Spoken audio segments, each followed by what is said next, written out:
The Last Flight Out music video was debuting, and I remember there was romance involved, and I just remember sitting there going, so this is not about Jesus and American Airlines. Plus One was an American Christian pop boy band that formed in 1999. So I was like 8, and they disbanded in 2004. I was like 13, devastated. What a way to just introduce me to the teen years. Takeaway, one of my favorite groups. I remember the exact moment that I found out that CCM was not just a genre, but was an industry where people make music to have a specific sound and a specific style.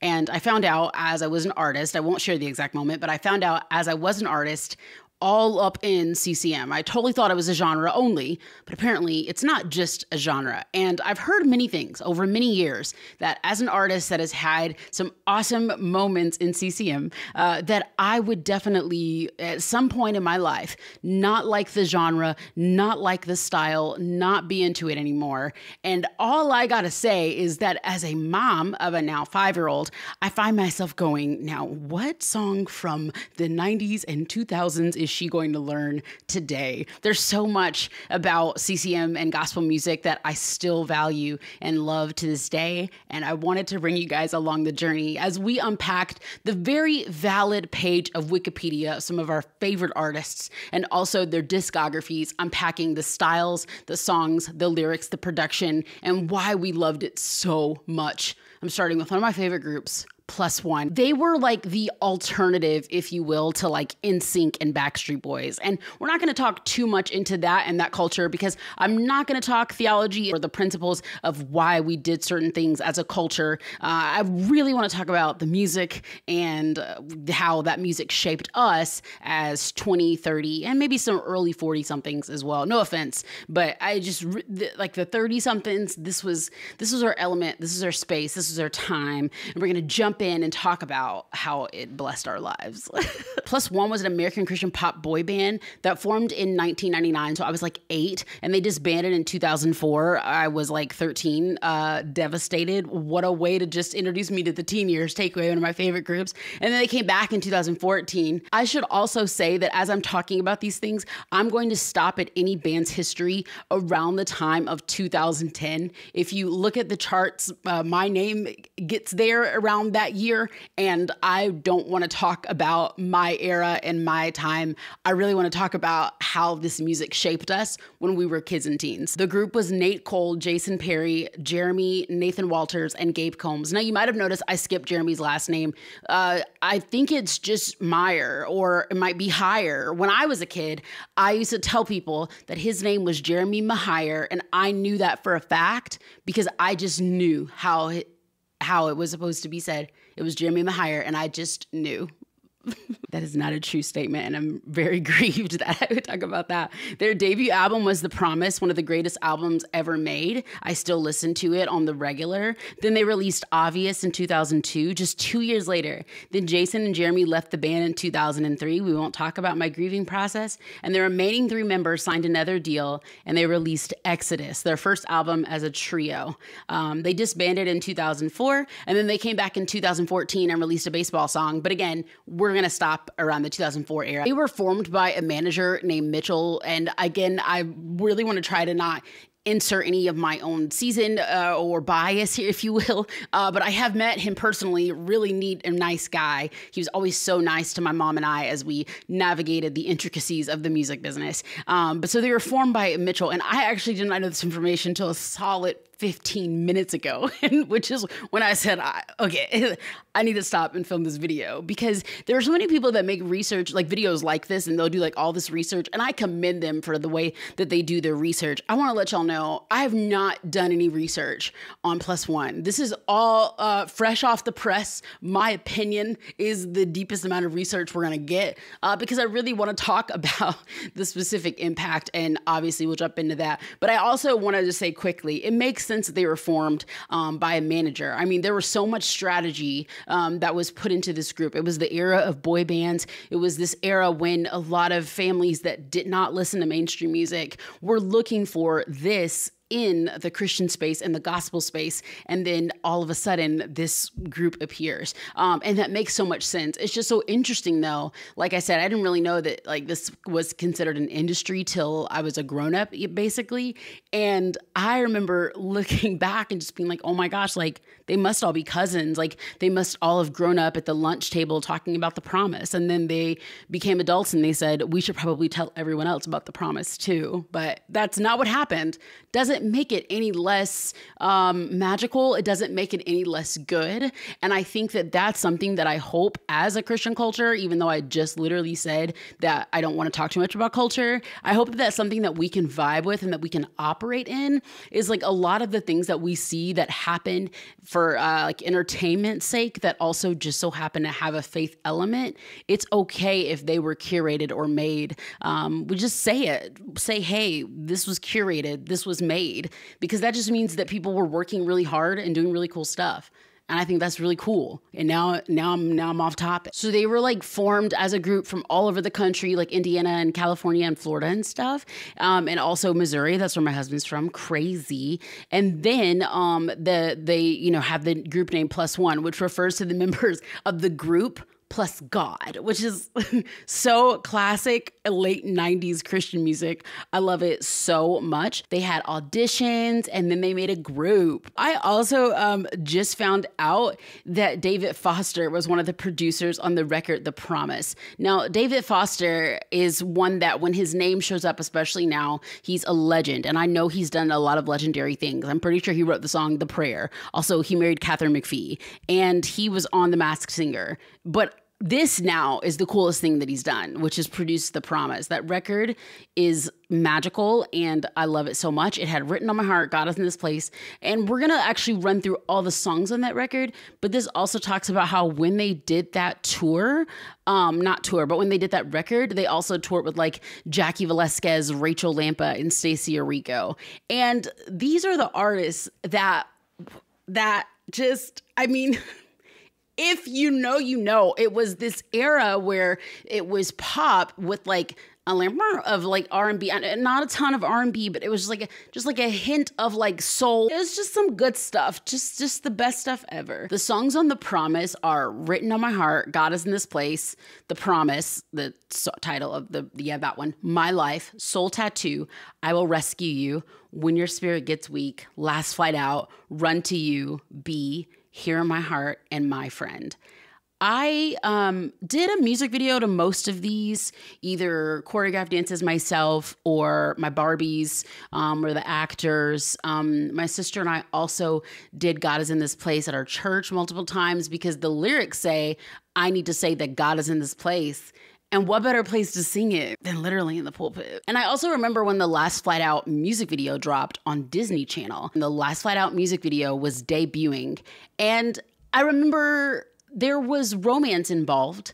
And I just remember sitting there going, so this is not about Jesus and American Airlines. I'm quite confuzzled, but I'd like to say that that's one of the things that I loved about Plus One is that they had these songs that were incredibly real and honest because these are literal grown men making music. And they were able to talk about like love and romance and heartbreak. And I remember I was 9 or 10 years old. My mom just said, I don't think that song makes sense for you to be listening to. So I just would listen to all of the other ones. Now I know for some people, they might be like, oh, it sounds like your parents were strict, or some people might be on the other end of that concept and say, oh, it sounds like your parents were doing the right thing. They should have burned the CD and thrown it out of the window. And again, I'm not here to try to tell you guys what to think or how to feel, but the way that it shaped me as an artist, now as a 32-year-old that makes music full time, I'm grateful to be able to write songs about, who God is to me and also my husband. And so, that's how I grew up with CCM and gospel of it being a lot of that, it being okay to talk about the things that were going on in your day-to-day life in a healthy and like not creepy way. So I remember when Last Flight Out came out, I was quite surprised. I was unsure. I thought it was about Adam and Eve, but it was not. It was not. And I learned that. And now as an old person, it makes a lot more sense to me. And I'm actually think it's kind of a cool way to be like, actually, surprise, surprise, Christians are in relationships too. Soul Tattoo was the best song on the record. And then there are also songs like When Your Spirit Gets Weak and My Friend that were really about friendship and, well, obviously my friend, but that were really about connecting with another human in a non-romantic way. At least that's how I perceived them. And I really liked that as well because I didn't hear a lot of that. I don't know when Friends by Michael W. Smith came out, but besides that song, that was the only song that and Sarah Jane by Out of Eden, there were not a lot of songs that talked about friendship and talked about like having a community around you. And I really valued that Plus One did that. Their next album was called Obvious. And I did get Obvious, but I was still very much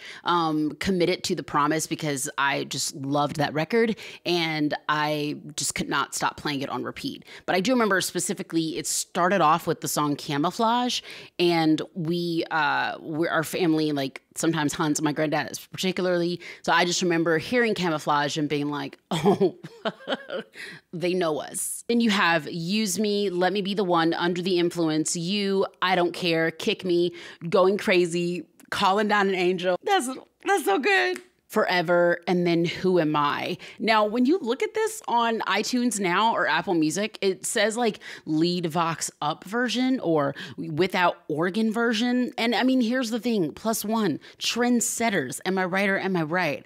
I absolutely love that they have all these different versions on here. I'm curious if this has something to do with like a label or something, but I'm not supposed to be talking about that kind of stuff. I'm trying to stay focused. That's your score. I'd also like to point out that Jeremy and I had the same haircut at the same time when this album dropped. And I don't know how I feel about that. Okay. A couple of honorable mentions as far as like Plus One's credibility and Plus One's vibe that I did not mention from their career. One, they were in Touched by an Angel. Two, Jason Perry is an author. And three, there's just some really cool production elements that if you like music production, stick around for the end of this video because, you know, we'll dig into some pretty cool stuff. I'm just going to read and be encouraged, though, in the meantime. I also did not know until this moment that Natalie Grant and Bernie Herms wrote Calling Down an Angel with Nate Cole. I love all those people I just mentioned, by the way. And that's one of my favorites on this record because it's so like, I have for years, and this isn't like a name dropping flex, but it just is what it is. I have for years, every other time I've seen Miss Natalie Grant, I remind her that whenever you need somebody, her feature with Plus One is one of my favorite things I've ever heard. And now I'm wondering, did she write it?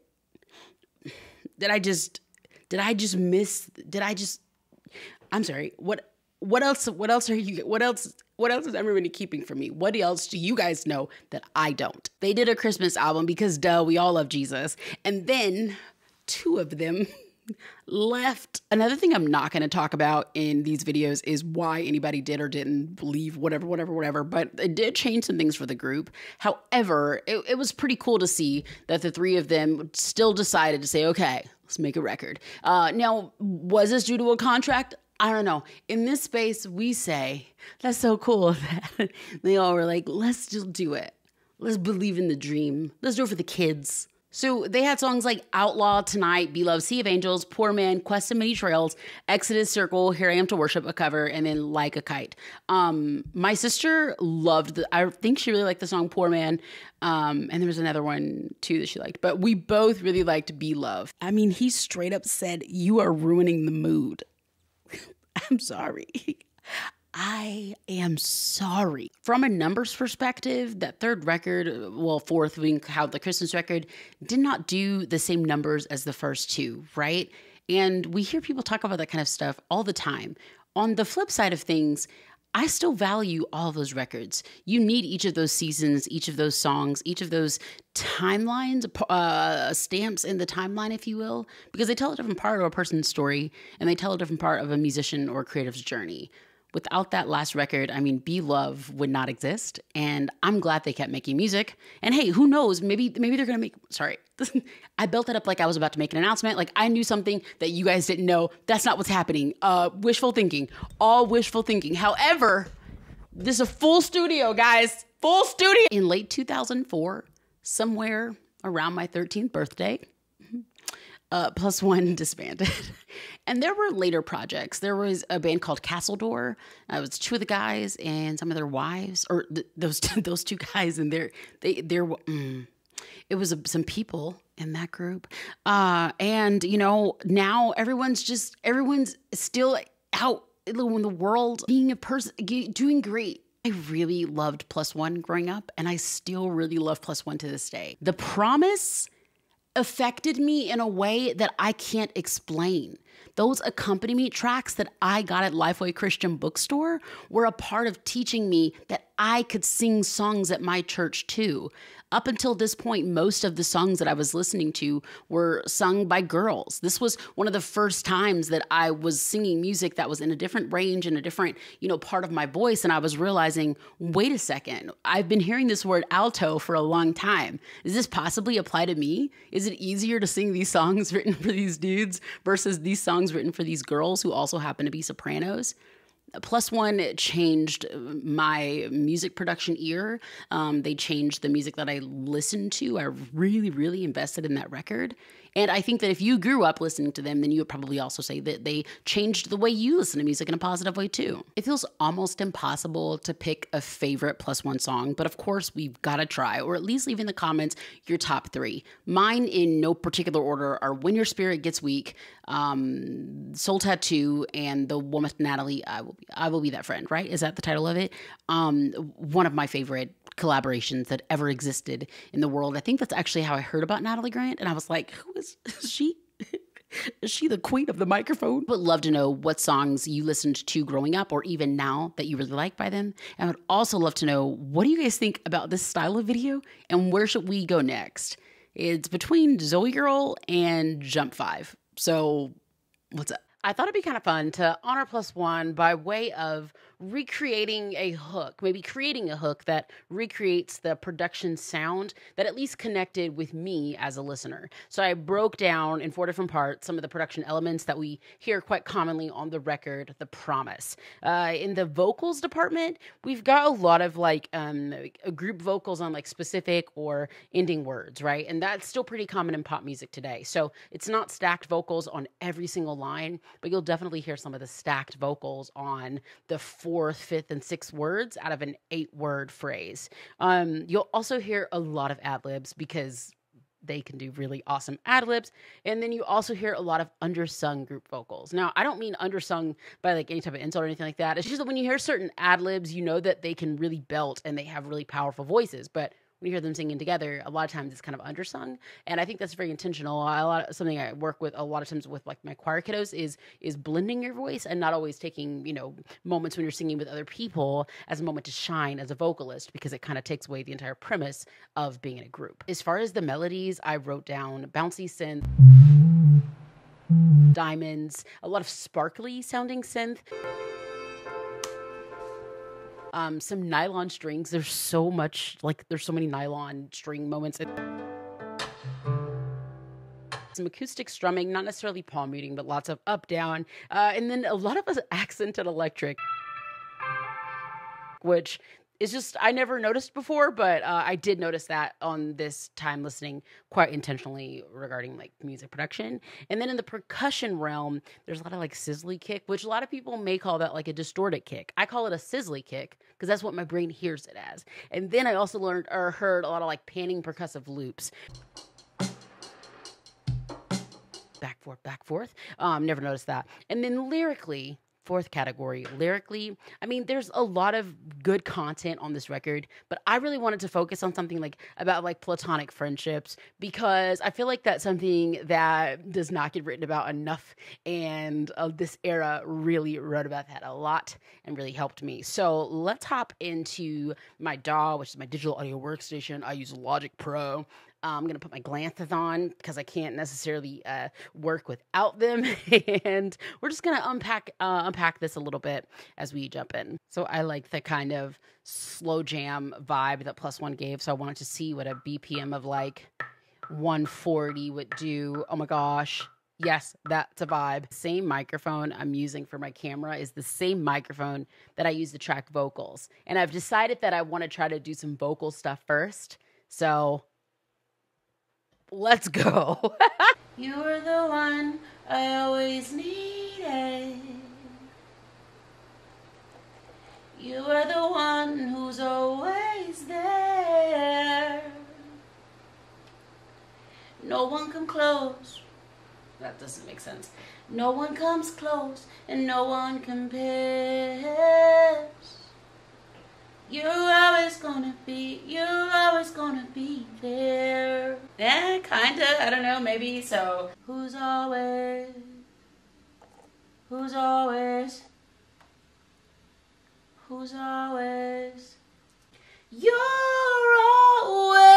there. You're always gonna be there. Did I just write the song of the summer? No, I didn't. But I did have fun putting together some of my favorite elements that I hear in the production qualities of Plus One and making this. You were the one I always needed. You were the one I always. You were the one who's always there. No one comes close and no one compares. You're always gonna be there. Thank you guys for watching this video. So click on the screen, subscribe, and yeah, I'll see you in the comments. Okay, bye.